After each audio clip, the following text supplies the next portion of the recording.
Bueno, buenos días. Vamos a hacer la presentación del informe del Ministerio de Salud de este día, lunes 13 de julio.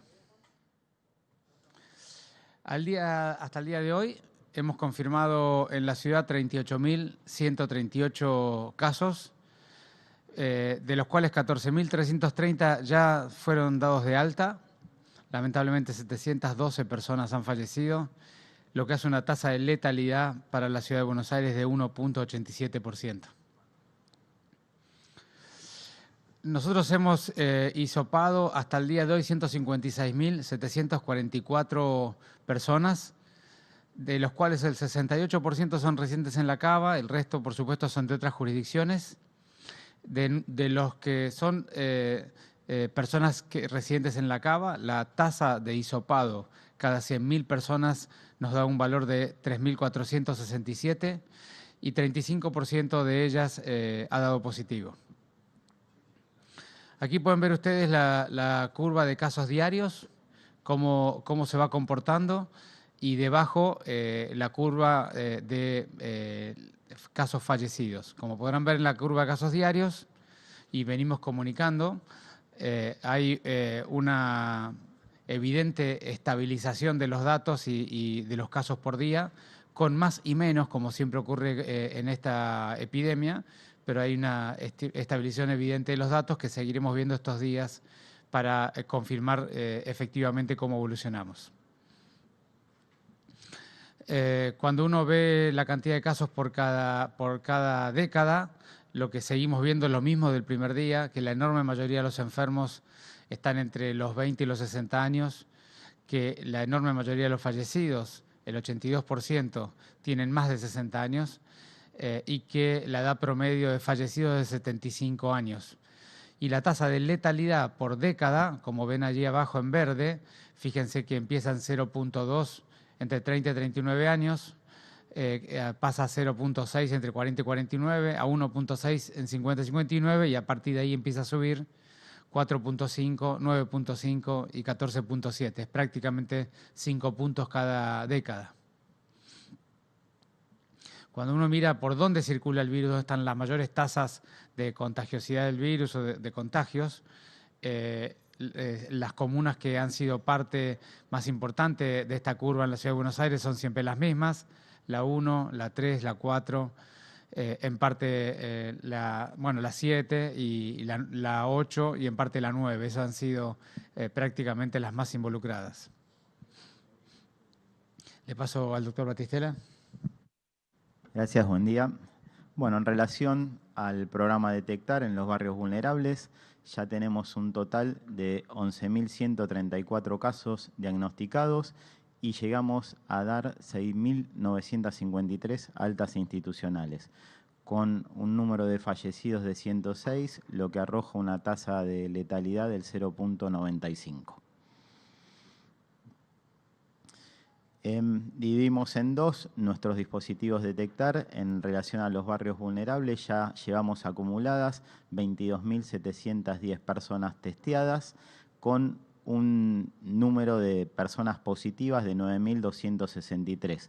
Esto da una tasa de positividad de 40.6 y estamos con presencia en 7 barrios: Barrio 31, 1114, 2124, 15, 20, Carrillo y Rodrigo Bueno.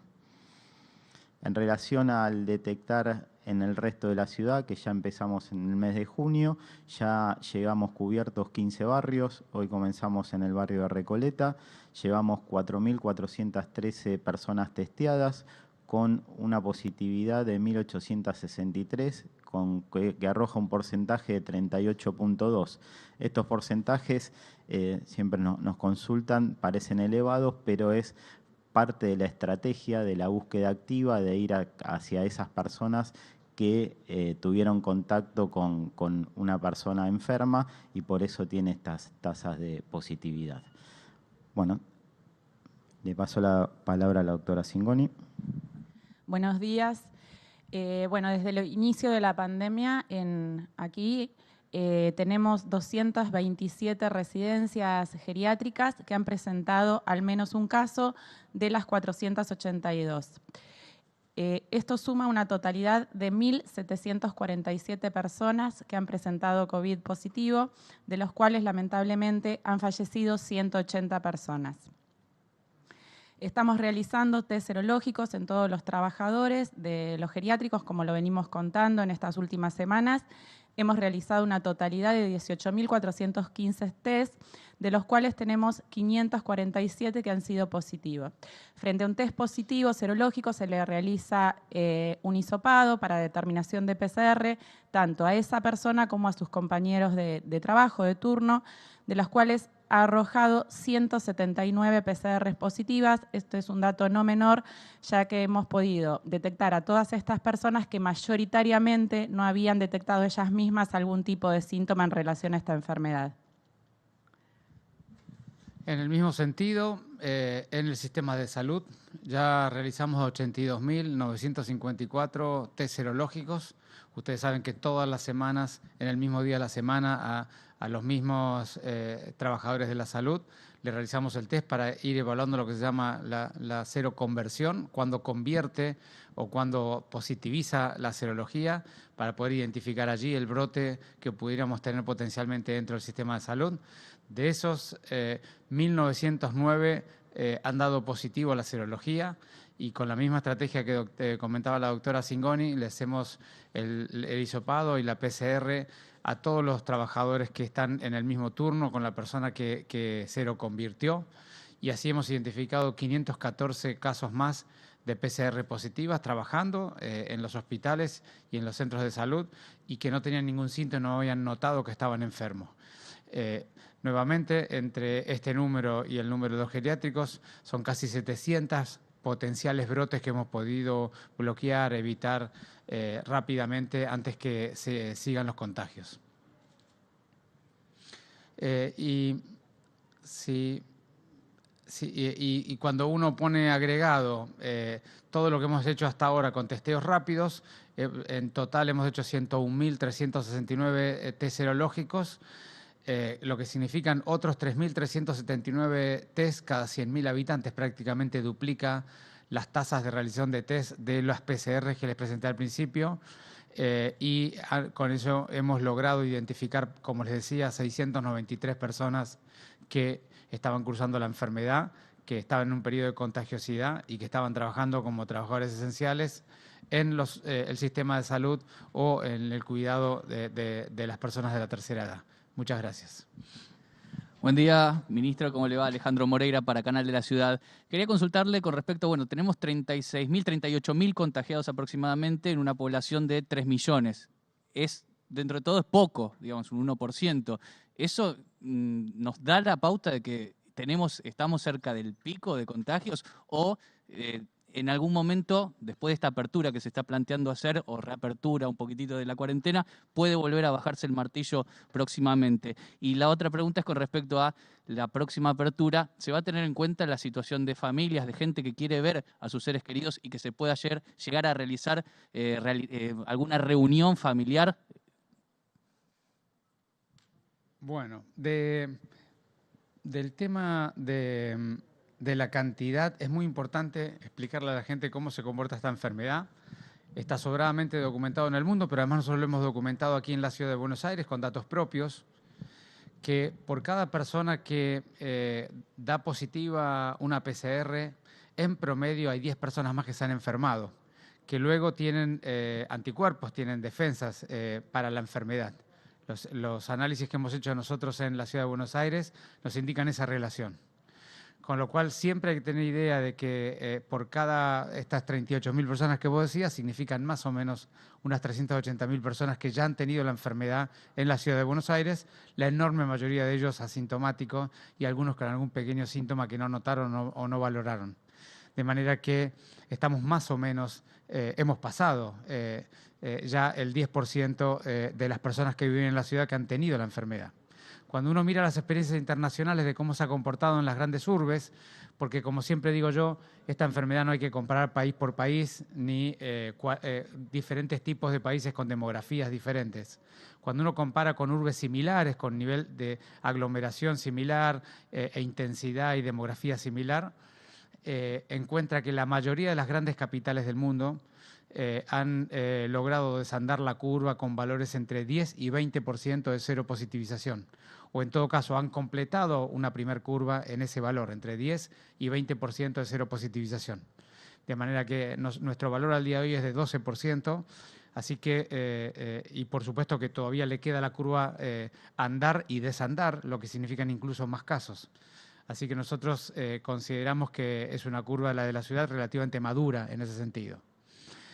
Luego me habías preguntado, sí, antes de eso, aclarar una cosa. El hecho de haber hecho una curva y completar una curva, que veremos cómo se completa en la ciudad y cuándo es el pico y cuándo todo eso que ya hemos hablado tantas veces, pero el hecho de completar una curva no significa que no puedan reaparecer casos. De hecho, la experiencia de todo el mundo es que los casos reaparecen.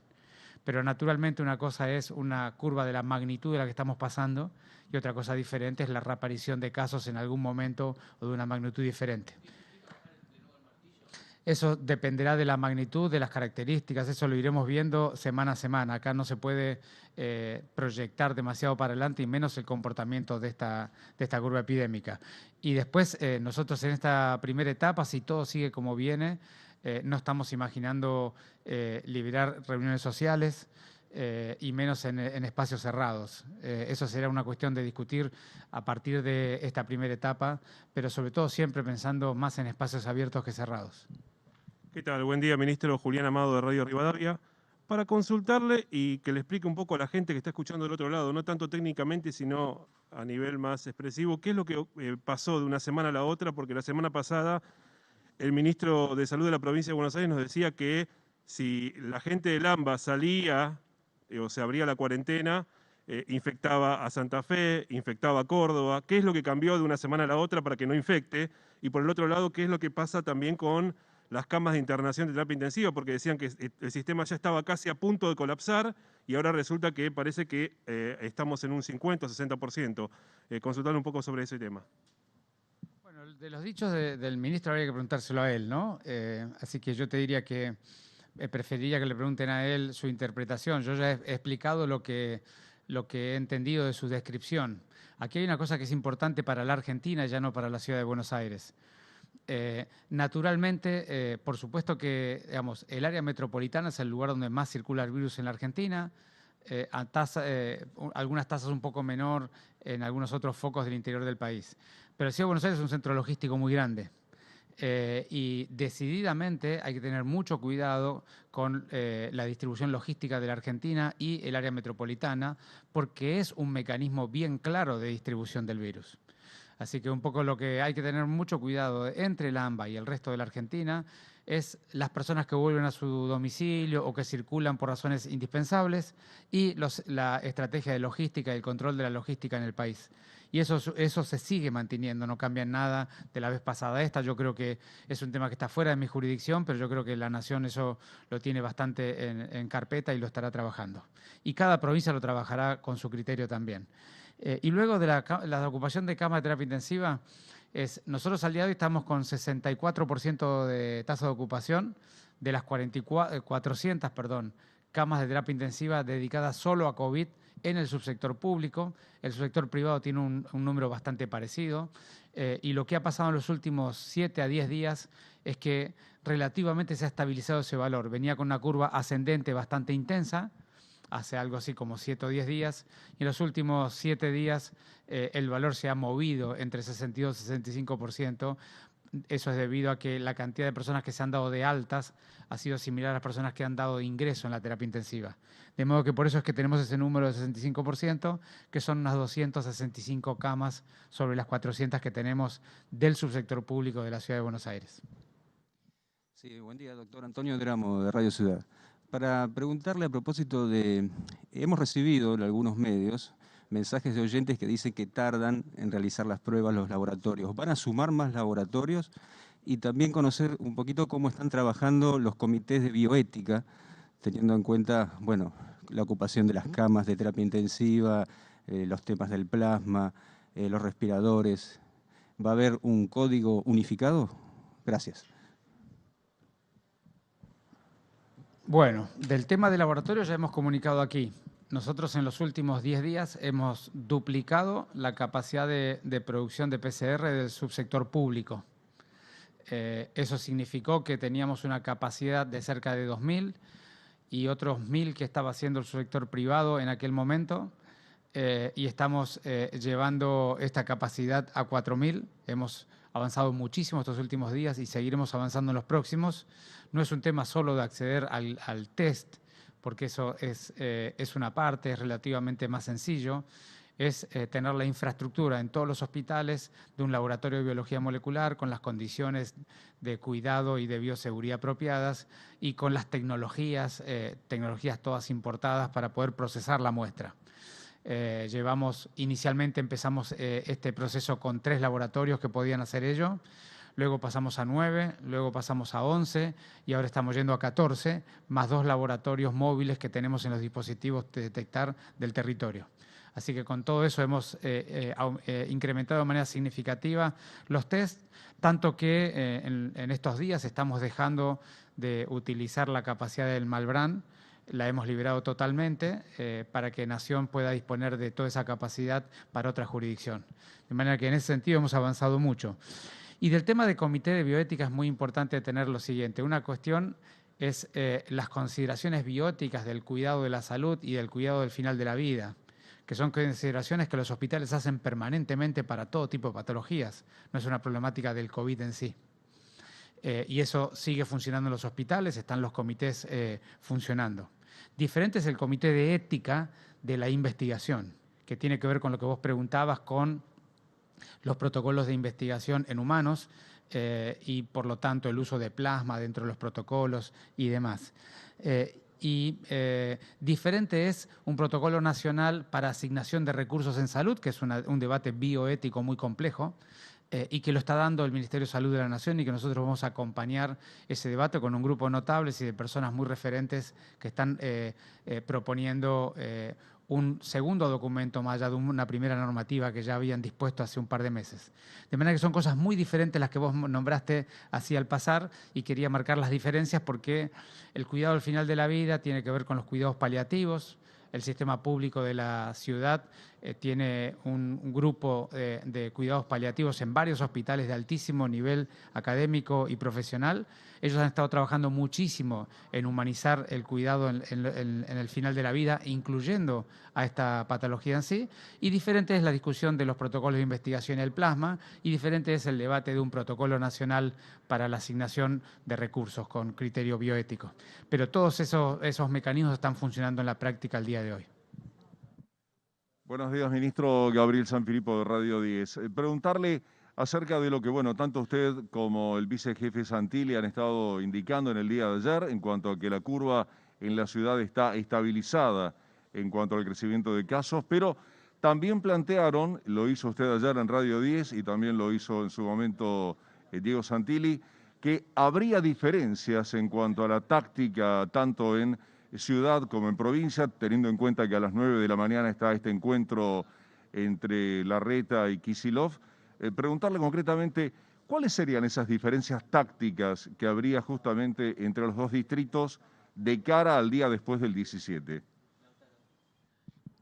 Bueno, todas las diferencias no podría contestártelas porque depende de lo que la provincia decida, pero hay una cosa que es evidente.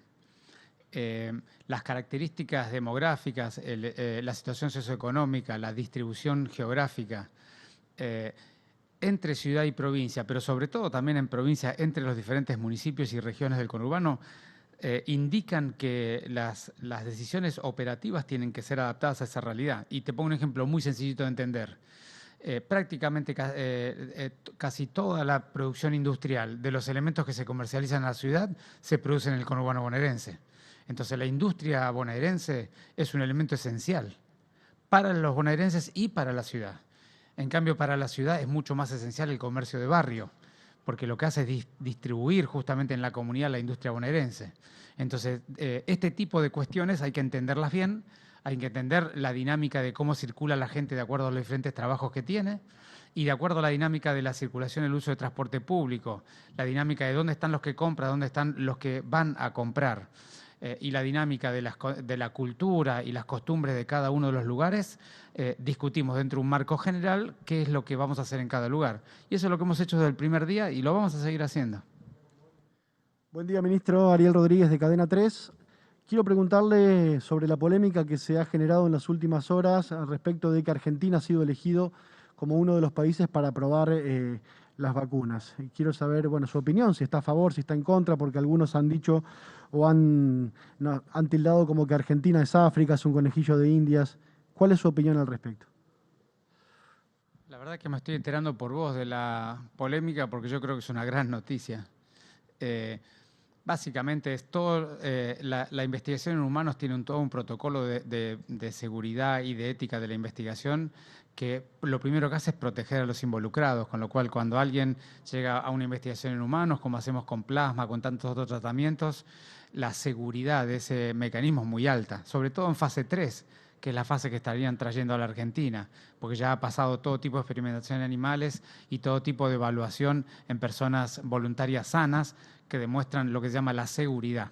Cuando uno llega a fase 3, la seguridad del medicamento o de la vacuna está altamente probada. Por supuesto que resta todavía alguna experiencia, pero está altamente probada. Con lo cual, lo que uno evalúa ya en fase 3 es la eficacia. Así que no veo ninguna interpretación de conejillo de Indias y cosas de otros continentes que son tan dignos y humanos como el nuestro, ¿no? Así que me parece que es una interpretación de gente que o no conoce el protocolo o no conoce cómo es la investigación clínica. Y después, la segunda cosa que me parece muy relevante es que el hecho de participar de este tipo de protocolos, además te da cierta cuota de asignación. Vos sabés que acá el debate con las vacunas, probablemente para fin de año, primeros meses del año que viene, tendremos 3, 4 vacunas con un resultado. Y me gusta hablar con un resultado porque ya todo el mundo da por hecho de que va a ser eficaz y todavía la eficacia no está demostrada, por eso hacemos el trabajo. Pero supongamos que tengamos resultados con 3 o 4 vacunas y algunas de ellas sean eficaces o todas ellas lo sean. Por supuesto que el debate va a ser la producción industrial. Y esa producción industrial va a llevar meses o años a alcanzar para toda la humanidad. De manera que ser parte de los procesos de investigación fase 3 y darte cierta garantía de cuotas de producción no es un tema menor para un país como el nuestro, que no tiene tal nivel de acceso a las decisiones centrales. Así que y además de alguna manera es un reconocimiento a los grupos de investigación de Argentina, ¿no? Que son tan prestigiosos y tan reconocidos en todo el mundo. Muchas gracias, hasta luego.